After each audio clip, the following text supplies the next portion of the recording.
श्री कृष्ण गोविंद हरि मुरारे, हे नाथ नारायण वासुदेव। श्री कृष्ण गोविंद हरि मुरारे, हे नाथ नारायण वासुदेव। ओम नमो भगवते वासुदेवाय। ओम नमो भगवते वासुदेवाय।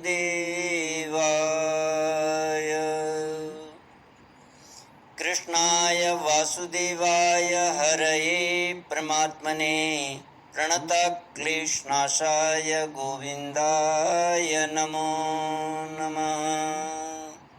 सच्चिदानन्दरूपाय विश्वोत्पत्त्यादिहेतुवे तापत्रयविनाशाय श्रीकृष्णाय वयं नमः।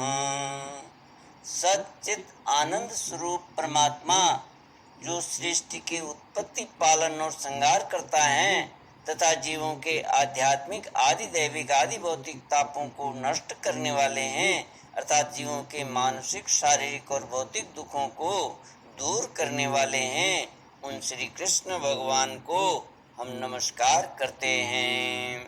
श्री कृष्ण गोविंद हरि मुरारे, हे नाथ नारायण वासुदेव। श्रीमद् भागवत नवम स्कंद अथ सप्तमोऽध्यायः। श्री शुक उवाच मान्धातु पुत्र प्रवरो योऽम्बरीष प्रकीर्तितः पितामहेन प्रवृत्तो यो नाश्वश्च तत्सुतः हारीतस्तस्य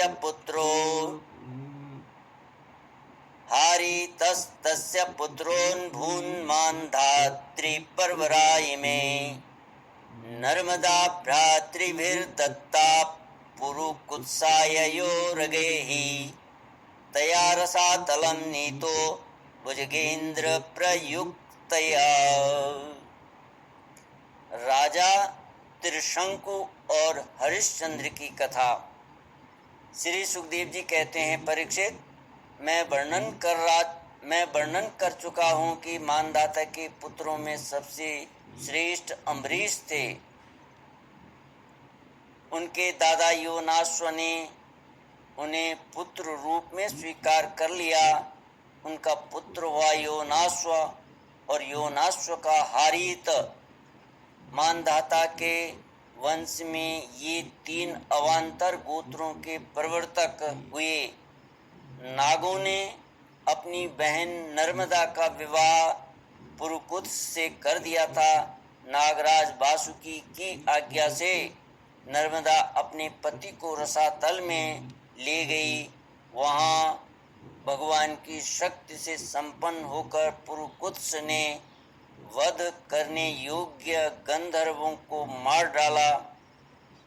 इस पर नागराज ने प्रसन्न होकर पुरुकुत्स को वर दिया कि जो इस प्रसंग का स्मरण करेगा वह सर्पों से निर्भय हो जाएगा। राजा पुरुकुत्स का पुत्र त्रसदस्यु था। उसके पुत्र हुए अनरण्य के हर्यश्व, उसके अरुण और अरुण के त्रिबंधन हुए। त्रिबंधन के पुत्र सत्यव्रत हुए। यही सत्यव्रत त्रिशंकु के नाम से विख्यात हुए। यद्यपि त्रिशंकु अपने पिता और गुरु के शाप से चांडाल हो गए थे, परंतु विश्वामित्र जी के प्रभाव से वे सशरीर स्वर्ग में चले गए। देवताओं ने उन्हें वहां से ढकेल दिया और वे नीचे को सिर किए हुए गिर पड़े, परंतु विश्वामित्र जी ने अपने तपोबल से उन्हें आकाश में ही स्थिर कर दिया। वे अब भी आकाश में लटके हुए दिखते हैं। त्रिशंकु के पुत्र थे हरिश्चंद्र। उनके लिए विश्वामित्र और वशिष्ठ एक दूसरे को श्राप देकर पक्षी हो गए और बहुत वर्षों तक लड़ते रहे। हरिश्चंद्र के कोई संतान न थी, इससे वे बहुत उदास रहा करते थे। नारद के उपदेश से वे वरुण देवता की शरण में गए और उनसे प्रार्थना की कि प्रभु मुझे पुत्र प्राप्त हो। महाराज, यदि मेरे वीर पुत्र होगा तो मैं उसी से आपका यजन करूंगा। वरुण ने कहा ठीक है। तब वरुण की कृपा से हरिश्चंद्र के रोहित नाम का पुत्र हुआ। पुत्र होते ही वरुण ने आकर कहा, हरिश्चंद्र, तुम्हें पुत्र प्राप्त हो गया, अब इसके द्वारा मेरा यज्ञ करो। हरिश्चंद्र ने कहा, जब आपका यह यज्ञ पशु रोहित 10 दिन से अधिक का हो जाएगा तब यज्ञ के योग्य होगा। 10 दिन बीतने पर वरुण ने आकर फिर कहा, अब मेरा यज्ञ करो। हरिश्चंद्र ने कहा, जब आपके यज्ञ पशु के मुंह में दांत निकल आएंगे तब वह यज्ञ के योग्य होगा। दांत उग आने पर वरुण ने कहा, अब इसके दांत निकल आए हैं, मेरा यज्ञ करो। हरिश्चंद्र ने कहा, जब इसके दूध के दांत गिर जाएंगे तब यह यज्ञ के योग्य होगा। दूध के दांत गिर जाने पर वरुण ने कहा, अब इस यज्ञ पशु के दांत गिर गए, मेरा यज्ञ करो। हरिश्चंद्र ने कहा, जब इसके द्वारा दांत आ जाएंगे तब यह पशु यज्ञ के योग्य हो जाएगा। दांतों के फिर उग आने पर वरुण ने कहा, अब मेरा यज्ञ करो। हरिश्चंद्र ने कहा, वरुण जी महाराज, क्षत्रिय पशु तब यज्ञ के योग्य होता है जब वह कवच धारण करने लगे। परीक्षित, इस प्रकार राजा हरिश्चंद्र पुत्र के प्रेम से हीला हवाला करके समय टालते रहे।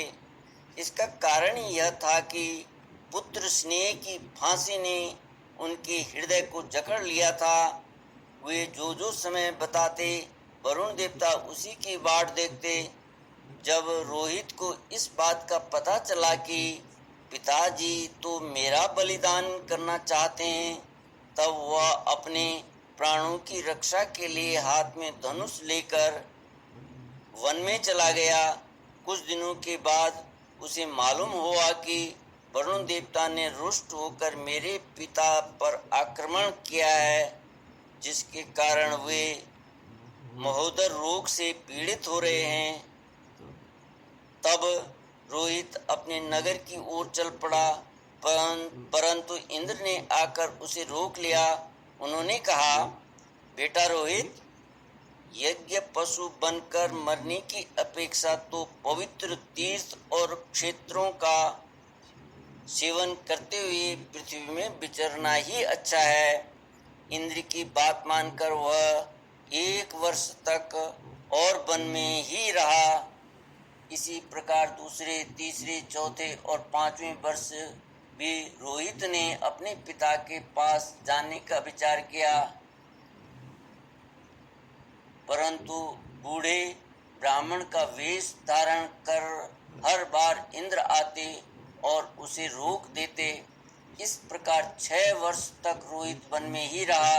7वें वर्ष जब वह अपने नगर को लौटने लगा तब उसने अजयगर्त से उनके मझले पुत्र शुनुशेप को मोल ले लिया और उसे यज्ञ पशु बनाने के लिए अपने पिता को सौंपकर उनके चरणों में नमस्कार किया।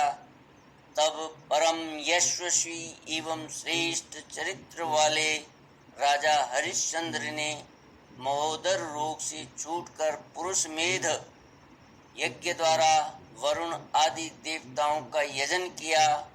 उस यज्ञ में विश्वामित्र जी होता हुए परम संयमी जमदग्नि ने अध्वर्यु का काम किया। वशिष्ठ जी ब्रह्मा बने और अयास्य मुनि सामगान करने वाले उद्गाता बने।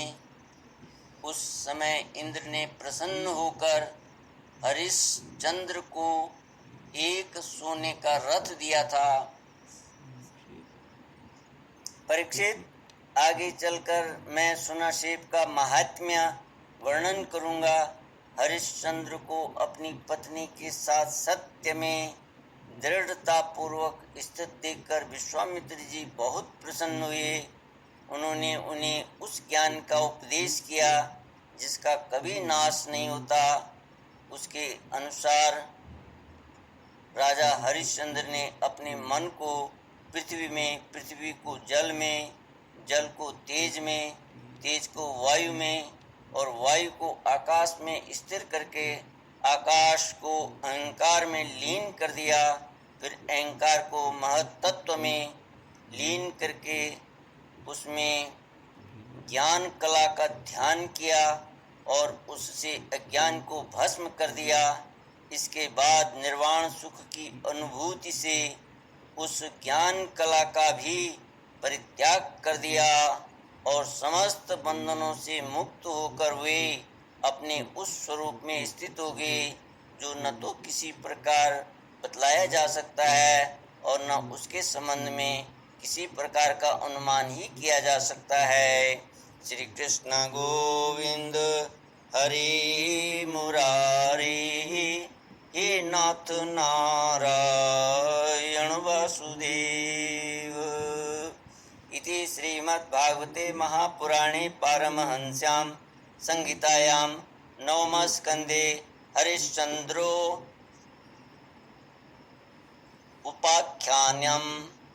उपाख्यानं नाम सप्तमोऽध्यायः। ओम पूर्णमद पूर्णमिदं पूर्णात् पूर्णमुदच्यते पूर्णस्य पूर्णमादाय पूर्णमेवावशिष्यते। ओम शांति शांति शांति। हरि ओम श्री गुरुभ्यो नमः। हरि ओम।